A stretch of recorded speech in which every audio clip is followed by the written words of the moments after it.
মোক সুখী হোৱাৰ অভিশাপ দি তুমি গুচি গ'লা। হালধীয়া বেগটো বুকুত খামুচি বতাহৰ কোলাত উঠি তুমি গুচি গ'লা। জীৱনৰ প্ৰতিটো অংকৰ উত্তৰ সদায় সুখ হ'ব বুলি ভাবি তোমাক ভাল পোৱা নাছিলোঁ। একান্তই মোৰ সপোনবোৰত তুমি অহা যোৱা কৰিবলৈ লওঁতে সুখৰ কথা ভবা নাছিলোঁ। তোমাৰ হাতত ধৰি অচিনাকি কেঁকুৰি পাৰ হোৱাৰ সময়ত সুখৰ কথা ভবা নাছিলোঁ। তথাপি তুমি গুচি গ'লা ধুমুহাৰ দিনবোৰত। মোৰ সেমেকি থকা চকুকেইটাই, উফন্দি থকা মুখখনে, কাঁইটীয়া শব্দবোৰে অভিযোগ কৰিছিল নেকি তোমাক?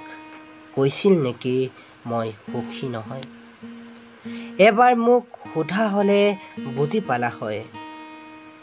এটাই সপোনে ব্যস্ত ৰাখিছিল মোৰ দিন আৰু ৰাতি। মোৰ ৰূপালী হৈ পৰা চুলিৰ মাজতো তোমাৰ আঙুলিৰ মৰম গলা স্পৰ্শ। তথাপি সুখী হোৱাৰ অভিশাপ দি তুমি ধুমুহাৰ গতিৰে গুচি গ'লা। হালধীয়া বেগটো এবাৰ খুলি চোৱা হ'লে দেখিলে হয়, মোৰ সুখবোৰ তুমিয়েইতো বুকুত সামৰি লৈ গ'লা।